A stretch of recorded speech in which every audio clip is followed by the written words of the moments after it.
Hello friends, welcome back to my channel. তো চলে এসেছি আজকের নতুন ব্লগ নিয়ে। তো আজকে শনিবার, এখন বাজে 12টা। তো আজকের ব্লগটা আমি এখান থেকেই শুরু করছি। তো আমি সকালবেলায় স্নান টান করে ব্রেকফাস্ট করে এখন চলে এলাম ঘরে।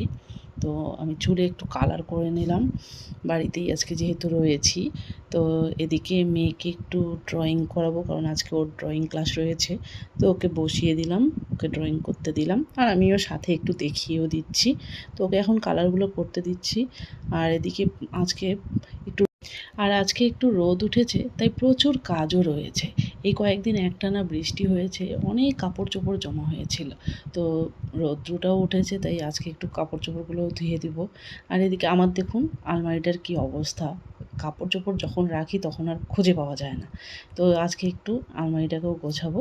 তো আজকে একটা পার্ট গুছিয়ে রাখবো, নেক্সট দিন আরেকটা পার্ট গোছাবো। প্রথম যখন গুছিয়ে রাখি কয়েকদিন ভালোই যায়, তারপরে এমন অবস্থা হয় যে কাপড় চোপড় আর খুঁজেই পাওয়া যায় না।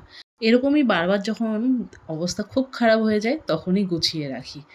আমি আলমারির সমস্ত কাপড়গুলোকে আগে বের করে নিলাম, তারপরে আস্তে আস্তে সবগুলোকে ভাঁজ করে নিয়ে তারপর আলমারিটাকে গুছিয়ে নেব। হ্যাঁ, বললাম না রুটিন শেয়ার করব। এখন মা রুটিন শেয়ার করে, মারও রুটিন শেয়ার করব, আমারও রুটিন শেয়ার করব। চল বেকারা করি। তো আলমারির এক পাশ গোছানো হয়ে গেল, এখানে সমস্ত কুর্তি চুড়িদারগুলো আমি ভাঁজ করে রেখে দিলাম।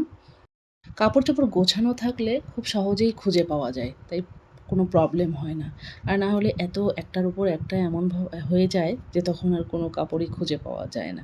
আপনাদের মধ্যে কার কার এরকম অবস্থা হয় কয়েকদিন পর পর, সেটা কমেন্ট করে জানাবেন। এরপর স্নান করে চলে এলাম রুমে। এখন মেয়েকে রেডি করিয়ে দিব, ও যাবে ড্রয়িং ক্লাসে। আর আজ শনিবার, তো আমাদের কোর্ট বন্ধ ছিল। আমাদের প্রত্যেক শনিবারই বন্ধ থাকে না, ব্যাংকের সিস্টেমে যেরকম ফার্স্ট থার্ড খোলা, সেকেন্ড আর ফোর্থ স্যাটারডে বন্ধ থাকে। তো মেয়েকে নিয়ে ওর পাপা যাবে এখন ড্রয়িং ক্লাসে, ওর পাপা ওকে রেখে চলে আসবে। স্কুটিতে করেই এখন দিয়ে আসবে। আর বাইরে এখন প্রচণ্ড রোদ উঠেছে, গরমও লাগছে ভীষণ। পরপর একটানা বৃষ্টি হওয়ার পর যখন রোদ হয় তখন কিন্তু বাড়িতে কাজের পাহাড় লেগে যায়। আজকে তেমনই, আমি প্রচুর কাজ করেছি। যত কাপড় চোপড় জমেছিল সমস্ত কিছু ধুয়ে দিয়েছি, ঘরদোর পরিষ্কার করেছি, এবং কাপড় চোপড়গুলো বারবার এখন আমার ছাদ থেকে নিয়ে আসতে হচ্ছে। তো সেগুলো সমস্ত কিছু ঘরের মধ্যে জমিয়ে রেখেছি। এখন ওগুলো আমি ভালো করে গুছিয়ে নেব।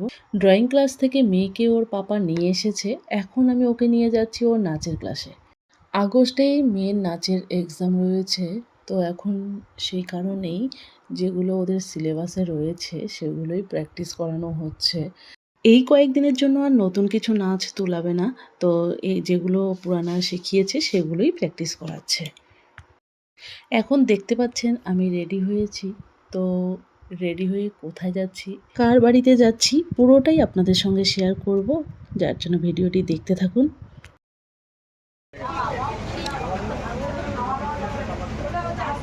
সামনেই দেখতে পাচ্ছেন ঠাকুর। তো আমরা এখানেই এসেছি পূজার প্রসাদ খেতে। তো এখন বলছি আমরা কার বাড়িতে এসেছি। আমাদের হাল্লা পার্টির যে মৌসুমীদি রয়েছে, ওই মৌসুমীদির বাপের বাড়িতে এসেছি। ওদের বাড়িতে অনেক বড় করেই পূজা করা হয়, তো আমাদেরকে আসার জন্য বলেছে। তো আমরা সকলে মিলে চলে এসেছি। আর এখন আমরা প্রসাদ খেয়ে নেব, খেয়ে দিয়ে আবার চলে যাব। তো তার আগে আমরা কিছু ফটোশ্যুট করে নিলাম সকলে মিলে। আমাদের গ্রুপের আমরা 4 জন এসেছি, বাকিরা ছিল না বলে আসতে পারেনি। এখন বসে পড়লাম প্রসাদ খেতে।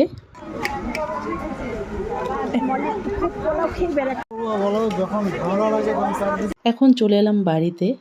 তো আজকের ব্লগটি এখানেই শেষ করছি। দেখা হচ্ছে নেক্সট ব্লগে।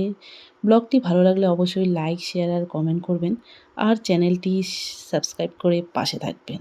আপনারা সকলে সুস্থ থাকবেন, সাবধানে থাকবেন, ভালো থাকবেন। দেখা হচ্ছে নেক্সট ব্লগে।